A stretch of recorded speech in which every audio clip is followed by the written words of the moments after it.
আমার পরিবারের একটি মর্মান্তিক ঘটনা। একদিন আমার সন্তান প্রচণ্ড পেটের ব্যথায় কাঁপছিল।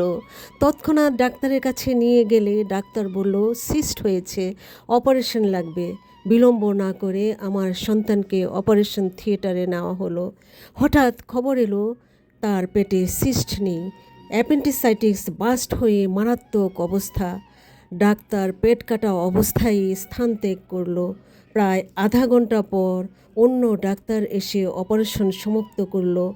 এখন কথা হলো, কেন এই ভুল ইনফরমেশন? কেন অ্যাপেন্ডিসাইটিস সার্জন আসতে আধা ঘন্টা সময় নিল? আল্লাহর অসীম রহমতে আমার সন্তান প্রাণে বেঁচে গিয়েছে।